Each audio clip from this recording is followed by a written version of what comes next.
Magandang umaga po sa ating lahat. Magandang umaga po ng Martes sa ating lahat.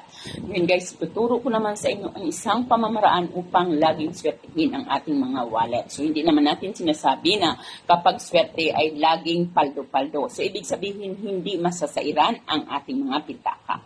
Narito po ang pamamaraan at maaari lamang itong gawin ng isang beses sa isang linggo, sa araw po lamang ng Huwebes.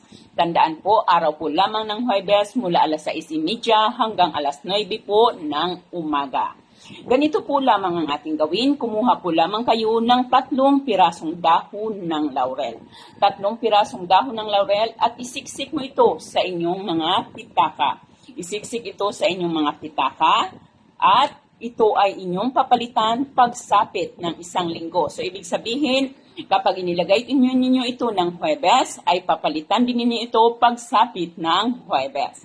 Ang pinagpalitang dahon ng laurel ay inyo itong ilaga.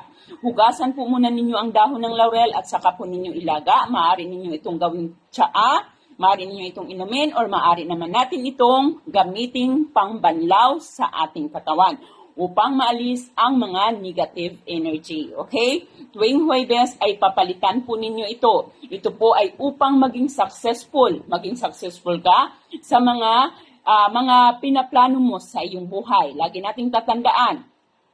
Ito po ay ating pawang gabay na kailangan pa rin natin samahan syempre ng iba yung panalangin at pagsusumika. Gayon din naman po, kuhanin ang iyong kanang sapatos. Kuhanin ang iyong kanang sapatos at maglagay naman ng 1 pirasong dahon ng laurel dito.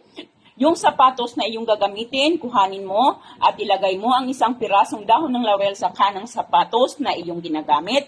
At ito ang iyong gamitin saan ka man pupunta or kahit lalong-lalo na kung may pupuntahan ka na may kinalaman sa iyong mga plano. So halimbawa, or may mga paraffol or anumang pag-a-applyan na may kinalaman sa pera, ay gawin po ninyo ito. Kumuha po ng 1 pirasong dahon ng laurel, ilagay sa kanang sapatos at ito po ang iyong gamitin sa lakad or plano mo sa araw na iyan. Muli, Huwebes lang din po lamang ito gagawin. Umaga po lamang. Huwag pong gumawa ng anumang pampaswerte, lalong-lalo na kasabay ng paglubog ng araw dahil maaaring kabaliktaran po ang mangyayari. Muli, paalala po, ito po ay para po lamang sa mga naniniwala. Kung kayo naman ay hindi naniniwala dito, pwede po ninyong i-skip ang ating video at maghanap po kayo ng video na gustong-gusto nyong panoorin. Maraming salamat at magandang umaga sa ating lahat.